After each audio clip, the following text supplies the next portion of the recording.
brother, start cleaning those tires up. Don't green this time. Remember, they fan out down there, so protect that bottom. Little Sunday drive. All right, boss man. Face car's off. Be ready. All right, bud, be ready. Gas that bitch up. Ready. Green flag. Green. Hello, everybody, and welcome to the Inside Pass on WSIC. Another week has gone by, and another show is here. Although there's no Venturini people here this week. But there was last night, yes. And there will be again on Thursday. The Race Chaser shows have been overtaken by Venturini Motorsports over the last several weeks. We had Michael and Ryan Repko on last week, and then Tom had Mason Diaz and Corey Heim last night. Yep. Drew Dollars on Thursday. Yep. How many more people in the Venturini team We're are there? missing Chandler Smith. Oh, yes, So Chandler. we're hoping to get Chandler on soon. Yes. But you know what? You could say, well, gosh, why are you paying so much attention to Venturini? Well, because Nick Moncher, as a PR guy, is aggressive enough to say, hey, we got shows here. Right. Let's get these kids out and let them have some fun. Right. And, that's... Hey, we'll gladly work with any team the same way as long as the PR folks cooperate and the drivers want to come in and do it. We are open for business. That's what I was going to say. Is we need more PR people like Nick. Yes, who's willing and dedicated to helping shows like us get people like them to come on and join us. It was one of the best shows last week. If you missed it, you can catch it on demand. We had a little competition between Michael Self and Ryan Repko in terms of who knows more about Venturini Motorsports. So that's a big highlight of the show, so make sure you go on demand and check it out. Though this week we are going to talk to Chris Rice in just a little bit. Chris is the president and general manager over at Kaulig Racing, and they're getting ready to go to Daytona for Speed Week, so I guess the official start of NASCAR season, although the Rolex was last week, and we'll talk about that in a minute. For Kyle Busch, it was the official start of his NASCAR season. That's exactly right. Kind of. And so they're doing big things over at Kaulig Racing as they prepare to enter their very first NASCAR Cup race with Justin Haley, so we'll talk about where that decision came from. And Tom and I both believe where there's smoke, there's fire. So we'll see if maybe that translates into something a little bit more in the next couple of years. Even though they've said they are not going to move up, they're going to stay X-finity, but we'll see. All right, as Tom mentioned, the Rolex 24 is in the books. That's the official, the official unofficial start of the season for racing in general, because it's the first big major race of the season aside from the Chili Bowl, obviously. But on asphalt, it's usually the Rolex 24. Wayne Taylor Racing won. Again, it's the second straight year that they've won that event, the third in the last 4 years, and they have now won 4 times, which is 2 shy of the record held by Chip Ganassi Racing at 6. They had some pretty good guys on their team. Ryan Briscoe was on that team. Scott Dixon was on that team as well. So obviously it proves that good teams can't be beat, Tom. Well, I mean, there's a lot of truth in that. This is the first time that Wayne Taylor Racing has won the event without either of Wayne's kids on the team, which was interesting, I thought. But as you said, it was basically an all-star lineup. I mean, you had 4 of the best drivers you could have gotten to run this thing. And honestly, if it weren't for Ryan Briscoe missing his miscue in the pits, basically, I don't think this would have even been close. They would have been lapping half the field. Yeah, right. He got a lap that put them a lap down with 5 hours to go at that point, and they made up the distance and more. So I don't think that this. I thought this was, in terms of the big class, I thought this was pretty much one of the least interesting of all of the. all of the Rolexes that I've seen in the last few years, but it was very close in other classes. And, I thought overall it was a fun event to watch, and I'm just thankful that the weather cooperated, actually, and we didn't have any rain this year. But when you've got, Kamui Kobayashi and, Ranger Van der Zande, along with Briscoe and Dixon, that is a team that, honestly, you're not going to beat. And they were in on the building process of the car. They basically bonded while they were building the car and getting the car ready. They knew when they left the Roar a couple weeks ago that they had a piece to win, and they went out and did it. Yeah, we'll talk more about the Rolex in just a little bit, as well as the news that the Truck Series has expanded their playoff eligibility drivers, and we'll talk about that in a little bit as well. We are going to take a quick break. When we come back, Chris Rice will be on the hotline. We'll be back with more of the Inside Pass in just a minute.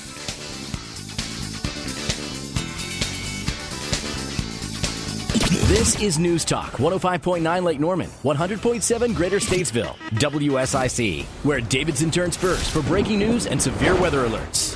Listen up, Carolinas. During the Start Something New sales event, there's only one Jeep dealer in the Carolinas that has the largest new Jeep inventory. Lake Norman Chrysler Dodge Jeep Ram. We are the only Jeep dealer in the Carolinas that guarantees we will beat any new Jeep deal. The Start Something New sales event is going on now at Lake Norman Chrysler Dodge Jeep Ram. Located at I-77 at exit 28. Online at lakenormanchrysler.com.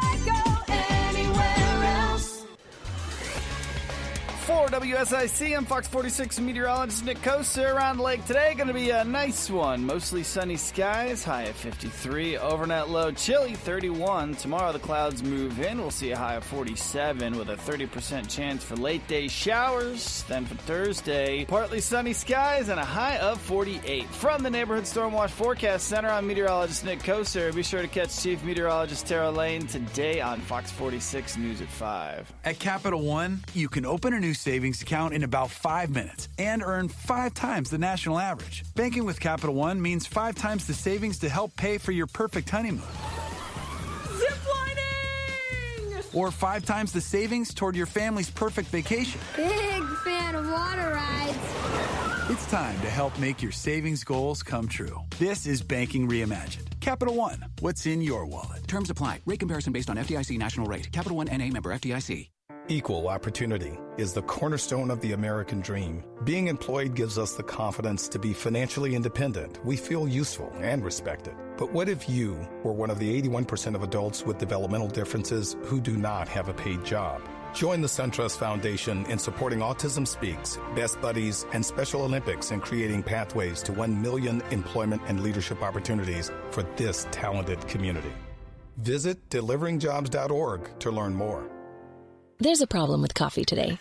We throw it in our shopping carts and just drink it out of habit. Transform your coffee experience with Black Powder Coffee, roasted right here in Mooresville.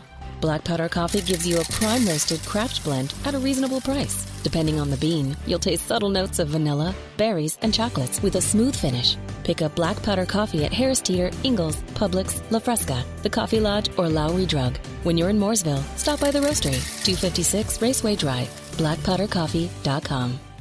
America's most seriously injured veterans are getting all the care and benefits they've earned.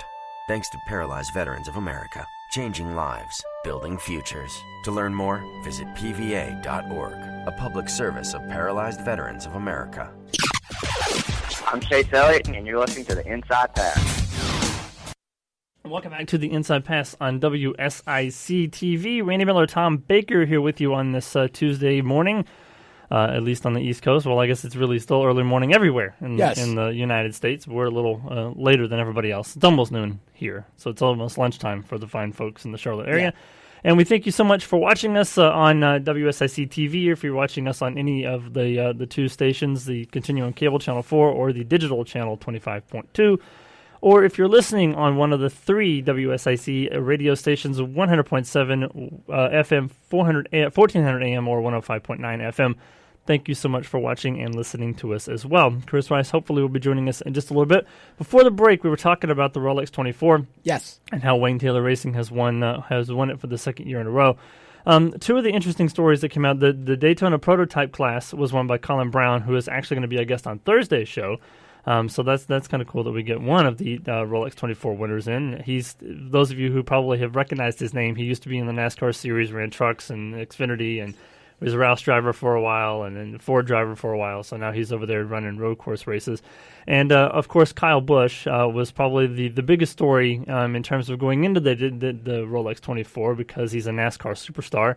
But some brake issues kind of relegated that team to kind of fall behind. I think they came back and finished 9th overall, I believe. They were in the top 10. 9th overall. 9th overall. So, in class, not horrible for somebody's very first stint in the race. Of course, everybody knew that Kyle was going to be competitive because it's Kyle Busch, and he's competitive in everything he does. Yeah. And the interesting thing is that, a lot of people were asking if he was going to come back and run another Rolex 24 in the near future. And he said he would like to come back and do it again, but he wants to drive when they allow the like everybody to compete for the overall title. I guess there's like Toyota doesn't have a full-time class or team in the overall. he wants. I think he wants to just run in the prototype class. Right, he wants to, he wants the big boy cars. Honestly, it wouldn't surprise me in the next couple of years to see Toyota jump in. Oh yeah, I think you're going to see several jump in once there is a new alignment coming out.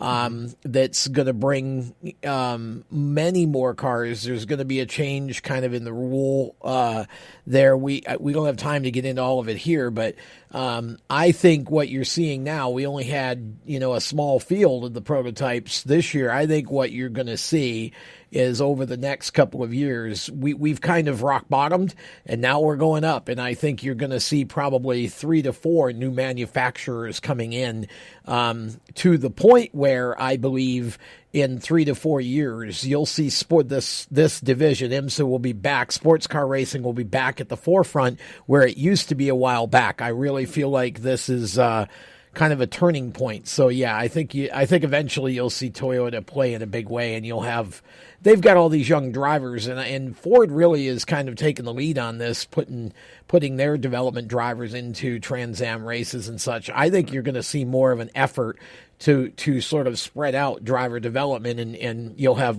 those that are going into sports car, those that are going into NASCAR, whatever.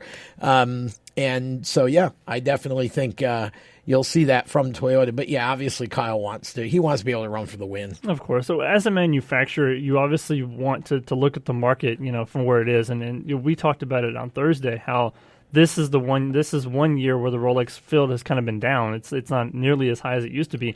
This would be a great opportunity for a manufacturer to come in at this point right now, where it's kind of a downturn, because you see how good Cadillac is doing and Mazda is doing, and Chevrolet with the Corvette.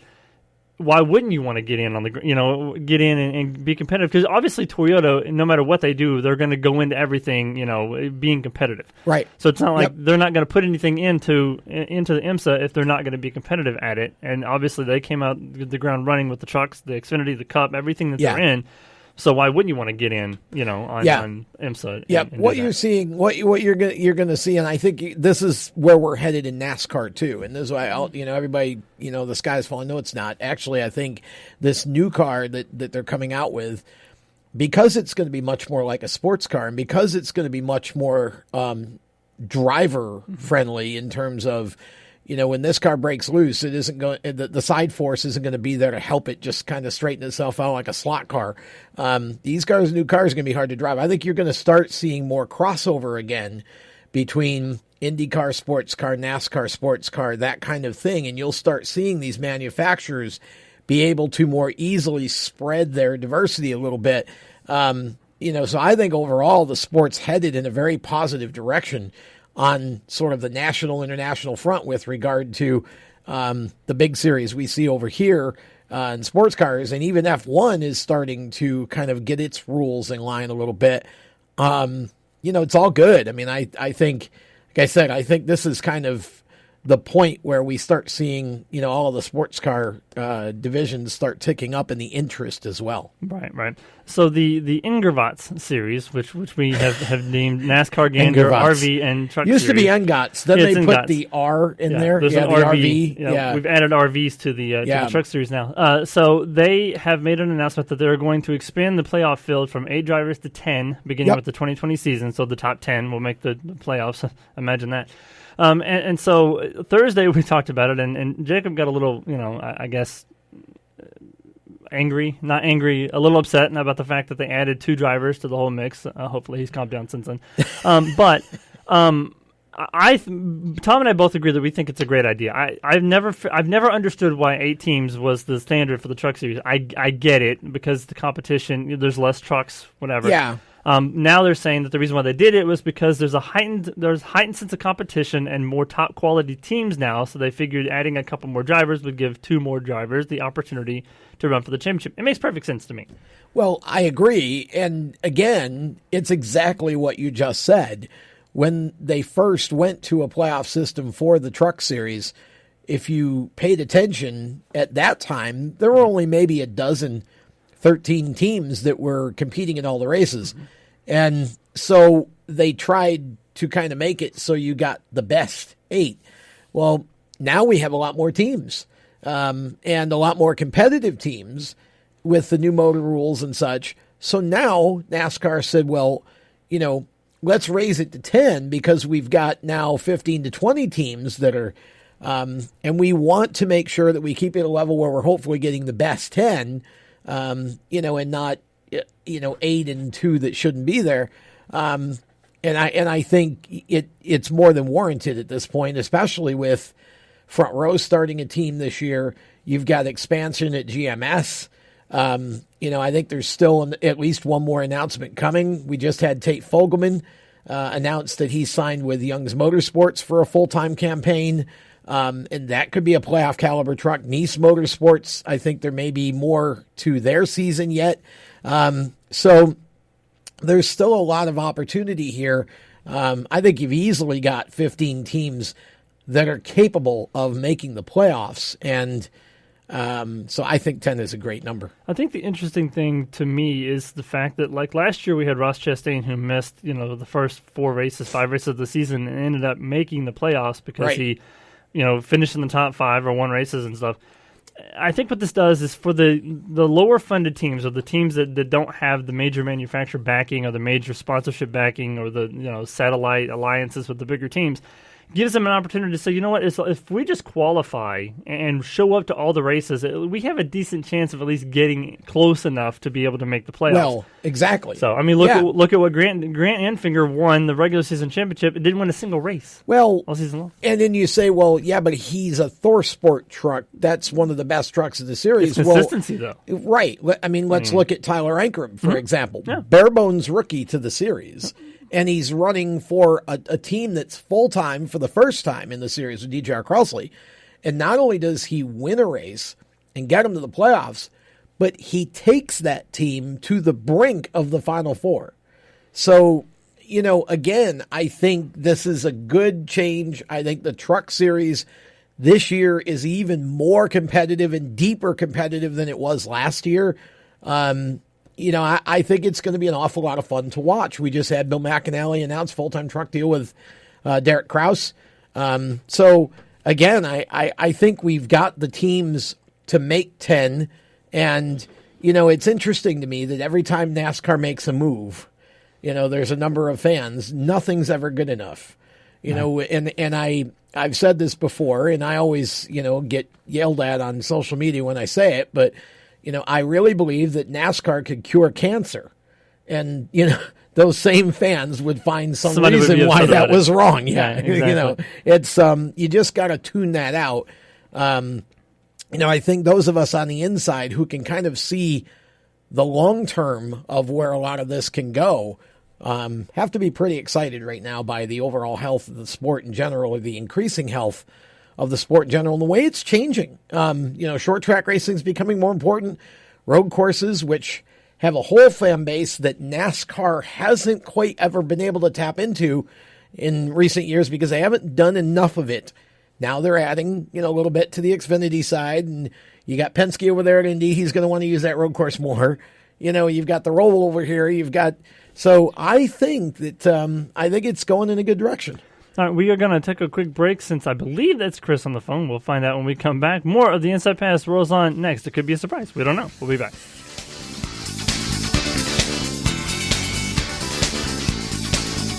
This is News Talk 105.9 Lake Norman, 100.7 Greater Statesville, WSIC, where Huntersville turns first for breaking news and severe weather alerts. We go now to the WSIC newsroom for your local headlines with Chris Hope. You've tuned in to hear local news, and so have a lot of other people. Your business could be advertising right here. Find out how affordable it can be. Call 704-872-6345, 704-872-6345.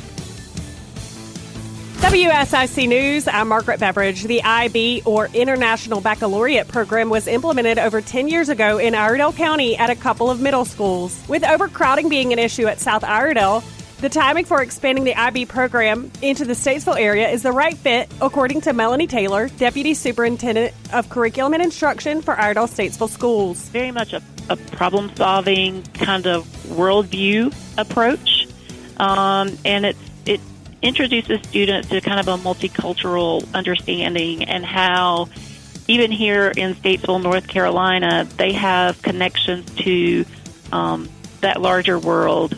That's Taylor talking about the benefits of the IB program.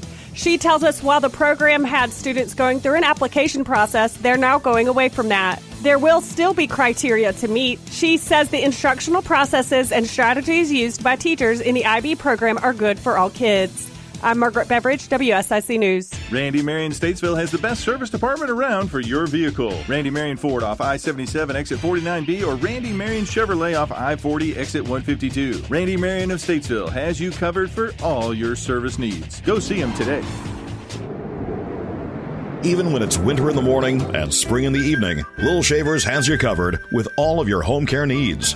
They have mulch, stains, as well as space heaters and lumber. No matter the weather here in NC, summer, spring, or fall, Little Shavers Woodshop has it all. Located at 3301 Salisbury Highway, 7 miles east of I-77 in Statesville. Little Shavers Woodshop.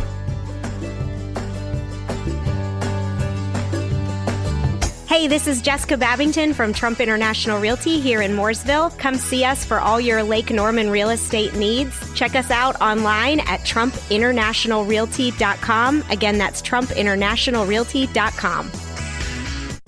This is Pastor Randy Mitchell with Back to Basics broadcast. Join us Monday through Friday at 6 p.m. for Bible preaching and teaching. You don't want to miss it. Back to Basics only on WSIC. This is Iredell County Sheriff Darren Campbell. Join us for the good, the bad, and the guilty. Wednesday mornings at 8:30 on WSIC. We're a community agency, and this show is all about keeping you safe, informed, and connected. Join us Wednesdays at 8:30. This is Justin Lofton, and you're listening to the best guys on the radio, the Inside Pass. Welcome back to the Inside Pass on WSIC. Speaking of Justin Lofton, he finished third in his, return to the desert over the weekend. I saw that. So, good job, Justin. Justin will be on sometime in March, I believe. I don't remember the exact date, but he's going to come on and talk to us about that. They've got 2 more races, I think, before he's on, so hopefully he'll get to win. That race hasn't been very kind to him in the last couple of years. So he's had mechanical issues the last 2 years, so it's good to see him finish one for a change. Absolutely. Welcome back to the Inside Pass. Randy Miller, Tom Baker here with you. We are going to go to the strutmasters.com hotline. And talk to a future Hall of Famer, I feel like.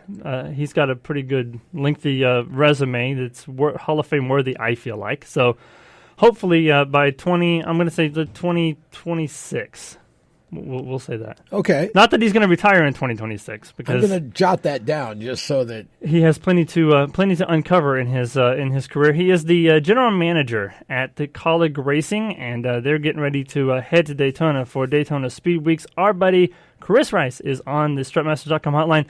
So, what's going on over at Kaulig Racing lately? Are you guys wheeling and dealing over there?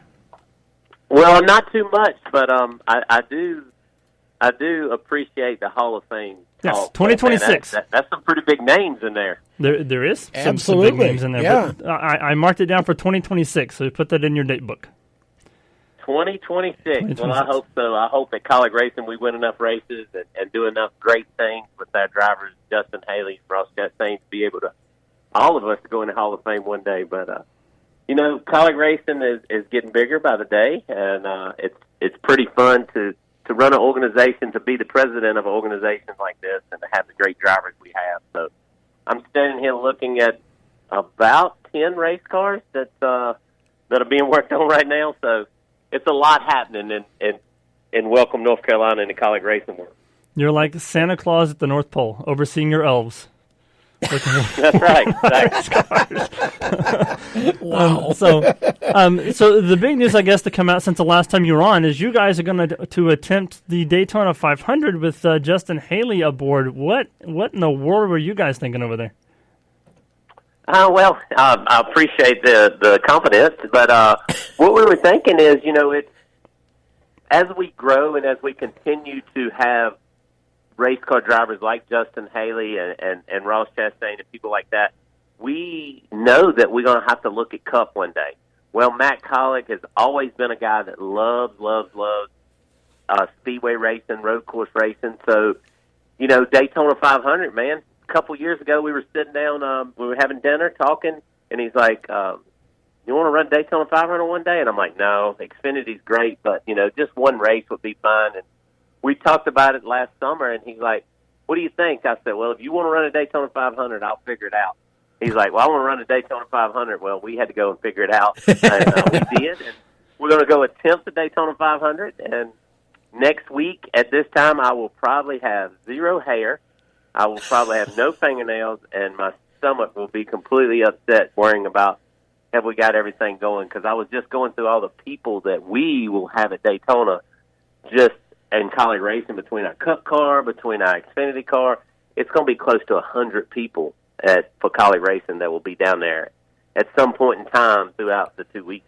Well, you'll look just like me then, Chris. No hair, no fingernails.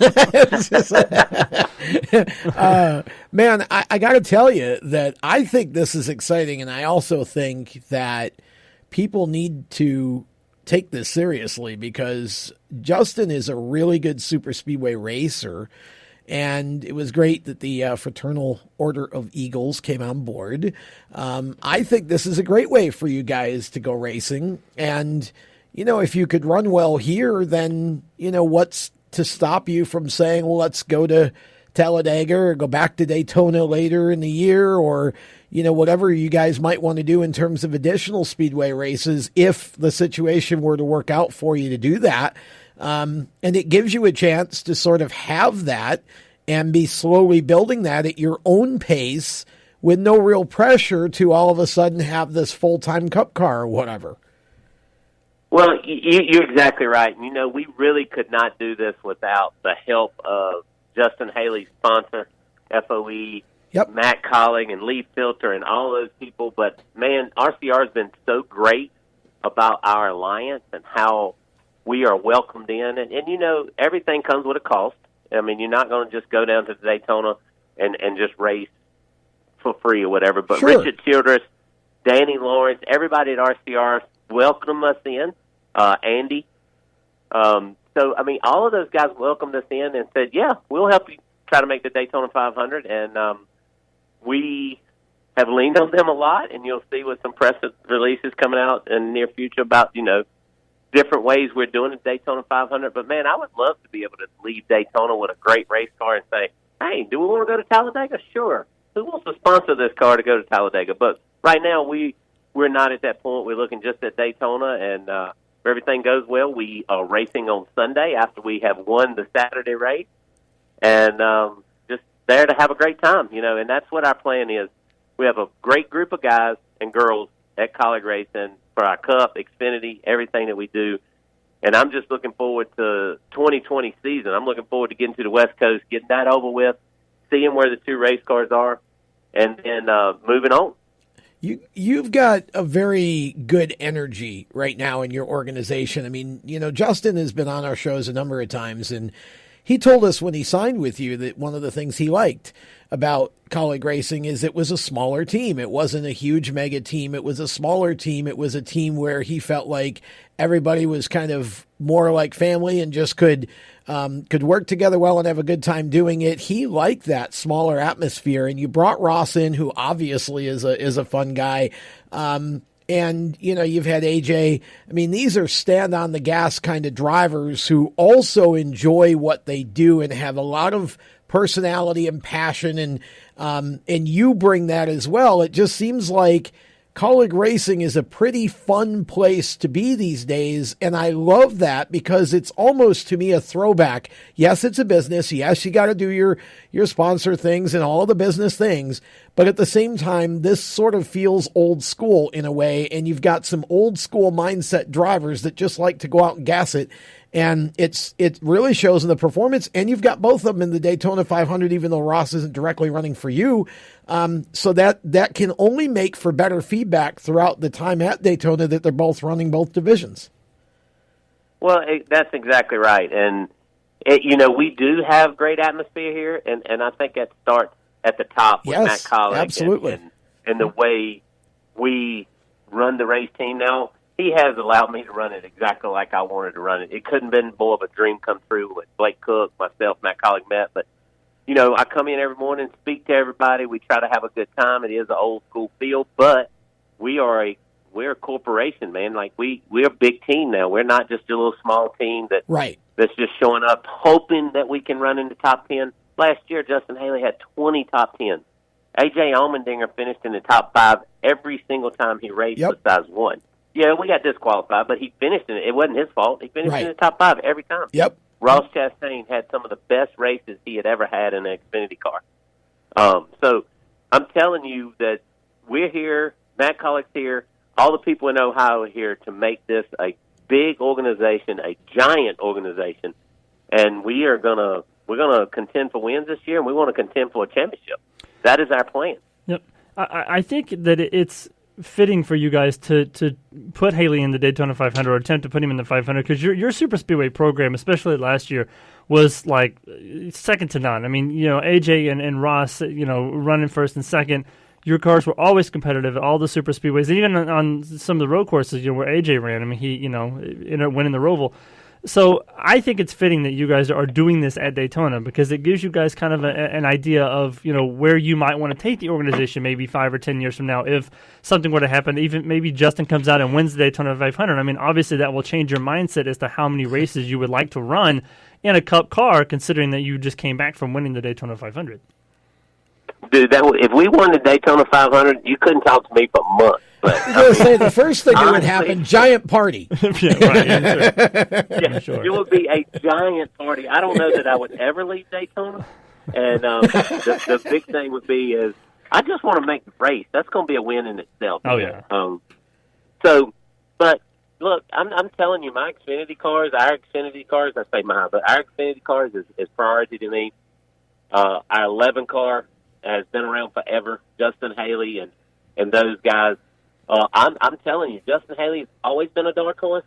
I feel like people don't look at how well he can race, but Ross Chastain brings another level to how he attacks the racetrack or how he attacks the race.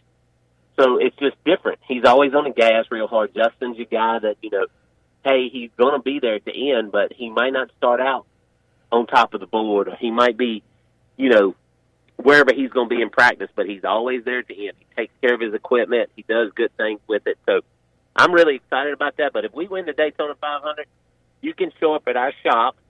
You can show up at our shop on Monday, and it will be a lot of champagne and a lot of wine and a lot of everything, beers and everything else, because after we won our first one, Matt flew down, and we had a toast in the shop, and I think we had 90-some beers that ended up getting drank middle of the day. So, yeah, we're going to have a good time. Are we invited? Absolutely. Okay. Absolutely. I think everybody in the world would be invited if we win the Daytona 500. Should probably close down the shop that day because I don't know if you want any of your shop guys working on those cars while all that beer is flowing around. Absolutely. That'd be a good idea. I know you got to go and do some Chris Rice things, so we're going to let you go, but best of luck to you guys at Daytona. I think I speak for Tom when I say I think Justin's probably one of our dark horse picks for the Daytona 500, should he make it in. So good luck to you guys, and I'm sure we will talk to you many more times before and even after the Daytona 500. Well, as always, I appreciate it, guys, and all the race fans that listen. I really appreciate it, and let's just keep making NASCAR great again. That's right. Chris Rice, thank you so much, my friend, and we'll talk to you again soon. See you guys. We're gonna take a break. When we come back in this break, we're going to talk about the Hall of Fame, and hopefully Chris will be part of the class of 2026 because look at me look stupid. We'll be back with more of the Inside Pass right after this.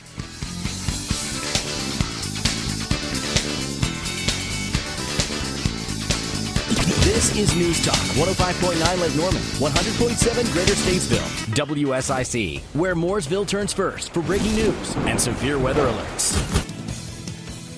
WSIC News, I'm Margaret Beveridge. The LA County coroner is still recovering the people killed in the helicopter crash that killed Kobe Bryant and his daughter. Fox's Jessica Rosenthal reports.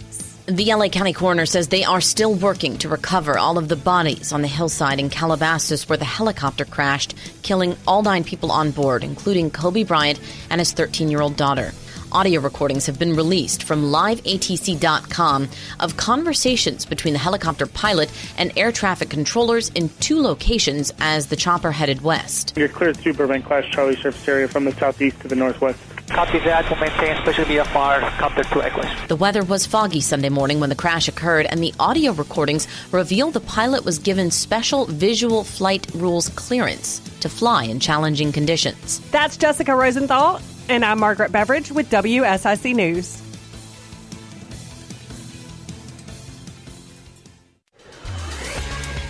For WSIC, I'm Fox 46 meteorologist Nick Koster. Around the lake today, going to be a nice one. Mostly sunny skies, high of 53. Overnight low, chilly, 31. Tomorrow the clouds move in. We'll see a high of 47 with a 30% chance for late day showers. Then for Thursday, partly sunny skies and a high of 48. From the Neighborhood Stormwatch Forecast Center, I'm meteorologist Nick Koster. Be sure to catch Chief Meteorologist Tara Lane today on Fox 46 News at 5. Your office. Whether it's a home office or an office, it's where you conduct your business. It reflects who you are. You got a handsome desk, a stylish chair, even your pencil holder completes the look. Everything is right. Well, everything but that crummy plastic mat under your office chair. It dents and cracks, the corners curl up. Why do you have that? You need the Glass Chair Mat by Vitraza. Smooth enough to glide on and strong enough to hold 1,000 pounds. Our glass chair mats never dent. You get a lifetime warranty, and it's beautiful. Get the look you deserve. You won't find Vitraza glass chair mats at the Office Superstore. You order direct at Vitraza.com. That's V as in Victor, ITRAZZA.com. Shipping is free, and you save 10% with discount code OFFICE. That's $25 to $75 off any Vitraza glass chair mat with discount code OFFICE. Vitraza.com. Join me, Darren Streblow, for the Darren Streblow Comedy Show for many laughs, snorts, and giggles. Sundays at 6 p.m. on News Talk 105.9, 100.7 WSIC. Hello, race fans. This is Chris Wright. Thanks for listening to these guys. Man, what some great radio hosts. You're listening to the Inside Pass. I promise that was unscripted. He likes us so much that he wanted to bring much. us back once again, even though he was gone. That's right. Welcome back to the Inside Pass on WSIC. Randy Miller, Tom Baker. That was Chris Rice, who just brought us back from the commercial break. He was just on a few minutes ago talking about Kaulig Racing's attempt to make the Daytona 500. And again, from what we were telling him earlier, I feel like he's a good dark horse pick because I think a lot of people don't realize how much that team wants to do this for themselves as much as anything else, but I know how much Justin would love to be able just to be in the Daytona 500, much less be competitive and possibly I don't win think they have to worry about that. I think Justin will get it in. Yeah, I don't think so either. So the Hall of Fame, I was kidding around with I really wasn't kidding, but I was kidding around with Chris when he first came on, talking about him being possibly in the class of 2026. But I feel like if they win the Daytona 500, I may have to move that up a couple of years. Because he said he wasn't going to leave Florida. He's going to retire, so that makes him eligible sooner. He'll be buying a condo in Miami. But the class of 2020, August 2019, will be enshrined in the Hall of Fame on Friday night at the NASCAR Hall of Fame. Some big names a part of that. A lot of it Joe Gibbs Racing related. I guess they're all kind of sort of related in some way or another. But you've got Tony Stewart, Bobby Labonte, Joe Gibbs, Wendell Wallace, and who's the... No, Waldo Wilson. Oh, Waldo Wilson, I'm sorry. And then who was the other Buddy Baker. one? Buddy Baker, yeah. Which is makes Tom happy because he was complaining for the last 3 years about how he's not... Buddy for 3 years, yeah. Now he's going to find somebody else on the list that isn't in there that should be. But a great list of people going into the Hall of Fame next year, which is 2021, I believe, because I don't think he's eligible this year, so it'd be next year, the next Hall of Fame. Junior? Yeah, junior. They vote on it this year for 21. For 21, yeah. So the class of 2020, or I guess the nominations for 2020 will be out, I think, in the next 3 or 4 weeks or so. And let's be clear, Junior's eligible to be nominated this year. Yes, right. For next year. For next year. It doesn't mean he is nominated yet. Right. He's only eligible to be nominated. You have to be nominated to be on the ballot. Right. That's kind of how it works. And that's exactly how this works. But anyway, this is the first year he's been It brings up an interesting question. Should Junior be a first-round Hall of Famer? Because if you look at the guys that are already in, and the guys going in this year, guys like Tony Stewart, Jeff Gordon, those guys all have championships. Junior does not. But Junior was also the most popular driver for, pretty much all of his career. So should he be a first-round nominee for the Hall of Fame? Should he? Yes. I believe he should. Okay. If he is and I were voting, would I vote for him for this first time? No. Okay. And here's why. I believe he should be. We made Jeff Gordon. We made Tony Stewart. I don't want to hear about when they had more wins, they had championships, blah, blah, blah. Right. Look, the Hall of Fame is supposed to be, first of all, it's all of NASCAR. It's not just Cup. Mm-hmm. Okay, Junior won a pair of Xfinity Series titles.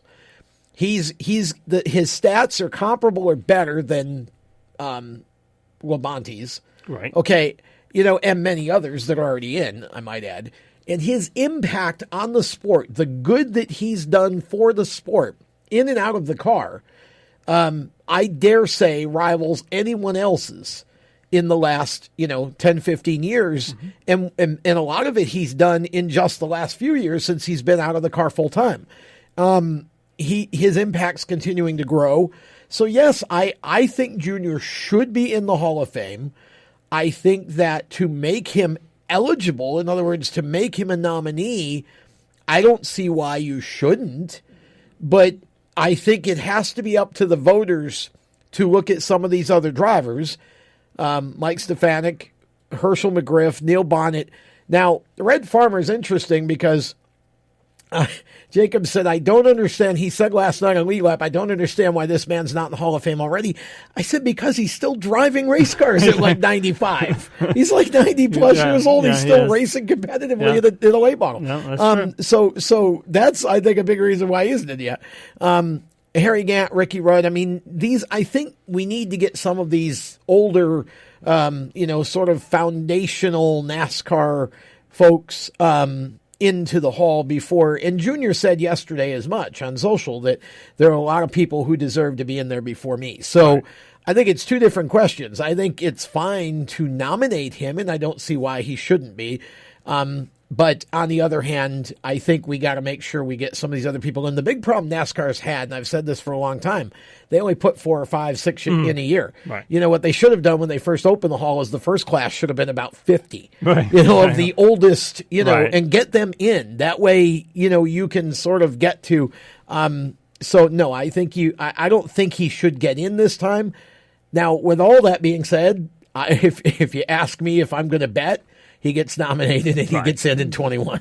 Yeah, he probably will. So it brings up an interesting question because I know yesterday there was a big story on social media, and I think ESPN broke the news that the NBA is going to basically forego any kind of rules and regulations in regards to people being in the Hall of Fame and put Kobe Bryant in the Hall of Fame, because of the tragic accident that happened on Sunday.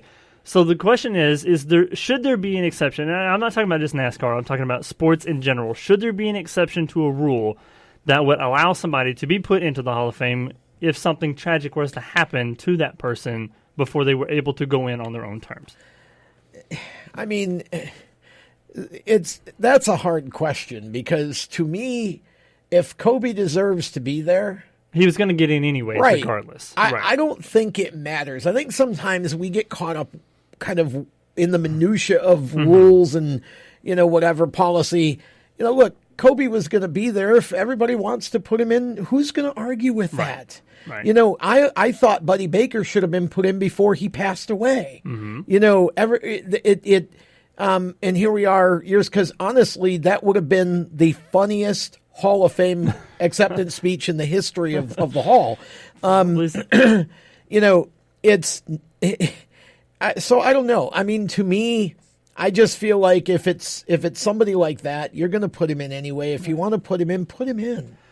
It just doesn't matter. I feel like it obviously would mean more if you could go in, being in the present, like being there in person doing it. Of course, nobody can predict, when your time is up on the earth. But Obviously, it means more whenever you can go in and be a part of the Hall of Fame. And I don't know. I feel like maybe at some point, during a Hall of Famer's career, you probably know you're going to go in the Hall of Fame at some point anyway. You should sit down and write your speech. Just go ahead and write what you would like to say if you had gone into the Hall of Fame that day. And, keep it in a keepsake, whatever. And when that day comes that person gets put in the Hall of Fame, then there's somebody there to read their speech for them. Who could have read Buddy's speech like Buddy? I mean, obviously nobody can read it the same way. But I mean, it's again, I don't get caught up in this policy nonsense. Right. Look, if somebody really, Kobe deserves it, my gosh, just put him in. Right. Don't worry about it. Don't argue about it. So here's an interesting. Here's your fun fact for your Tuesday. An even-numbered car has not won the Cup Series since the Cup Series championship since the inaugural year of the playoffs in 2004. 2004. 2004 was the first time. 2004 was the last year that an odd-numbered car has won the championship. Where which was did Kurt you come Busch up with that stat? I have people that do research for me. Wow. So, yes. Actually, Jacob will be really mad that he didn't come up with that. It was posted on Twitter somewhere, actually. He had access to the same information I do, but I guess I got diverted. I was reading, he wasn't. But yeah, there has not been an odd-numbered car to win the championship since 2004. Wow. So it doesn't bode well for guys like Denny Hamlin and Chase Elliott and guys with odd-numbered cars because it hasn't happened in, it's 18, 19, 17 years? Something like that? 16? That's like 16 interesting. Years. Yeah. So there's your fun fact for your Tuesday. Wait a minute, Kevin. Oh, that's right. He's 4. Wow, that's interesting. Yeah. So your question is, who might be the one to break the streak? Gosh, who knows? I mean, you've certainly Hamlin, Elliott. You can go with Jimmy Johnson. He has 48. So well, no, it's an even number. Is it even? I thought it was odd. Oh yeah, an even number. Oh yeah, okay. Yeah, 2, 4, 6, 8. 2, 4, 6, 8. That's even. Yeah. So that's interesting. Wow. I hadn't paid attention to that. So what's in the number? Apparently a lot if you're going to be an NASCAR champion. Apparently, yes. So some other news that has come out over the last couple of days. Our buddy Kaz Grala will be back at RCR over the summer. He's going to be in the 21 car that's also being shared by Myatt Snyder and our buddy Anthony Alfredo. He's going to run some summer races. So I guess when everybody goes on summer break, he gets the ride. But I don't. How many races is it? Do you know? Did you read? It's not like a handful of races. I think it's 5 or 6. 5 or 6. Yeah. And of course, I think again, there's a bigger picture here. Mm-hmm. Now, Myatt Snyder's also running some races. It just was announced with Ryan Sieg Racing. Yes. So when he's not in the 21 car, there's a number of races he's going to be in. The 93 car, it's a different sponsor for Ryan Sieg Racing, which is great for Myatt. I think Richard Childress is trying to kind of remake RCR. Mm-hmm. Okay, he's got Tyler Reddick, who's young and aggressive at the top. Now you got 3 guys. You've got Myatt Snyder, Anthony Alfredo, and Kaz Grala, who are all extremely marketable. They're very similar in their intellect and their personalities and the way they go about their business. They're not brash and garish or whatever. They're excuse me. They're very kind of just really good down home young drivers. And I think that's what Richard Childress Racing wants to be going forward. And so when you look at those guys, and you've got, of course, Austin Dillon as well.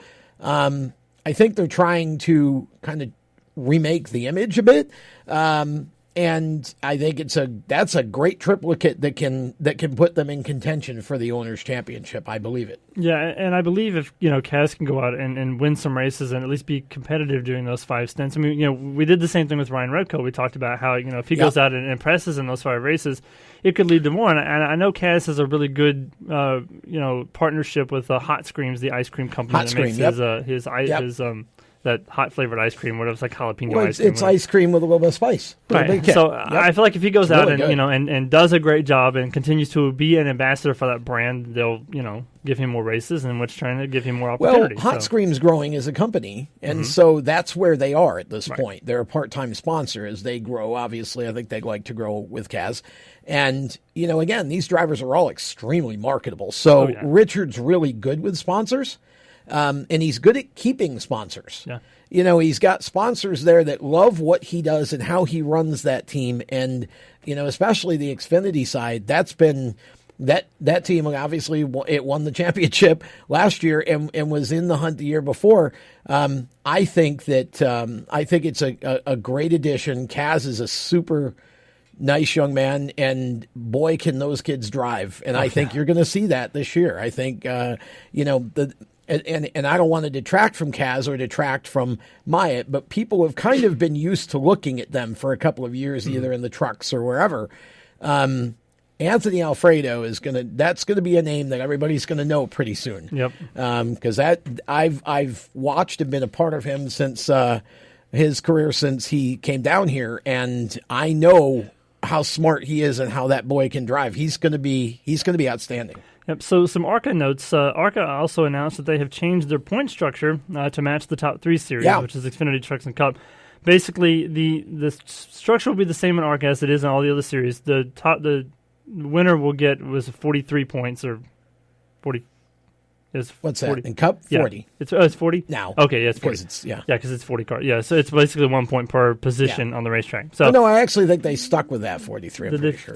Because I think it's 48 total if you lead the most laps. Yeah, and something like that. Teams will earn a 50-point bonus if they attempt 5 races in a row, which are called segments. So basically, every 5 races on the ARCA schedule are called segments. Yeah. So if you attempt all 5 during that segment, you get a 50-point bonus at the end of that segment. Yeah. And a 200-point bonus if you attempt all 20 races on the ARCA Series schedule. This also includes East and West as well. So I think it's great that NASCAR is at least trying to say, okay, let's just make the structure the same for everybody. Now, I don't, there's no indication if ARCA is going to go to a playoff format. Maybe they should, maybe they shouldn't, maybe 2021. Not right now. But I don't think I think it's great that they're at least saying, okay, this is the way the point structure works. So as you move up through the ranks, the point structure stays the same. Yes. And again, you see people, well, NASCAR's already changing that. Who cares? How many you get for first is how many you get. It's the same for everybody. It doesn't fundamentally change the racing. It doesn't change anything. It just changes how many points are assigned to each position and the way that works. I don't see any issue with it at all. Again, I think it's good that they brought it in the line because now these drivers and everything, they'll understand that system all the way up through. Yep. So I think it's fine. And Natalie Decker is also going to enter the ARCA race at Daytona with Ken Schrader as the owner. Tony Uri Jr. will serve as crew chief. It's her first race before the truck opener with Nice Motorsports. I feel like if you're going to run at Daytona, you would want a Yuri to be your crew chief. Yeah, absolutely. Well, and see, I believe that Natalie Decker has the ability to learn to be a good race car driver at the NASCAR level. She needs time and she needs mentoring. And Tony Uri Jr. he's got the kind of patience and the kind of sort of, that mentor leader kind of approach. Look, she just needs to go out, run a nice clean race, get herself a good finish. She's going to start running trucks again with Nice Motorsports this time in the 44 truck. I think that if she could just keep it clean and get herself a good finish and show that she can have some speed, she'll be fine. And, Kenny and Tony are going to be great for her, I think. Yeah, that's like you said, that's what she needs is structure, somebody to be structured for her as well. Yep. So next week on the show, we're going to kind of go away from the asphalt for a little bit. The World of Outlaws is getting ready to start their season at Volusia. I guess just about every major organization traveling series in the world is going to be in Florida. Yeah, Speed Weeks. It's on your way. The start of Speed Weeks. We're going to Motorsports Buffet. We're going to talk to Darren Pittman, who is now driving. I think he's driving the '83 car now, the Roth Motorsports entry. He was with Casey King Racing for a couple of years. They just came off of winning the championship with Brad Sweet. So Darren's been a pretty good friend of the show for the last several years. So we're going to talk to him about going down there and starting a new campaign and just the grind of running a sprint car series schedule, because a lot of you guys don't realize that their series is about 122 race nights over the course of the season. So it's a long grind, all across the country. I mean, it is the longest season with the most races in American motorsports. There's no series that runs more races in a season than the Outlaws. So it's the ultimate endurance test, basically. And if you think about the off season, they don't really even have one because they run major races December, January, like all winter long as well. And a lot of them run the Chili Bowl too. So they go to Australian race, and then they come, right in New Zealand. They come to the Chili Bowl run. Yeah, you're right. There's Most no of them off. don't take much time no off. off season for those. There is kind of like an off week, I guess, at Daytona between the Rolex and the ARCA race. The ARCA race is next Saturday. On FS1, and we've got a lot of buddies running in that race. A lot of Venturini Motorsports guys running in that race. Ryan Revco, Michael Self, who, by the way, has got a full season sponsorship with Sinclair now, so he'll get the run for the championship, and we wish him the best of luck as well. So absolutely. And we thank Chris Rice for being on as well, and good luck to Justin Haley in the Daytona 500 as well. So for Tom Baker, I'm Randy Miller. We'll see you guys Thursday on Madness with Colin Brown and probably a Venturini person. We'll be here Drew next Dollar, week. 7 there you Eastern go. Thursday. There you go. Next week on the Inside Pass. Have a great week, everyone. This is News Talk 100.7 FM, W264 CU Statesville, 105.9 W290 DK Mooresville, and 1400 AM WSIC Statesville.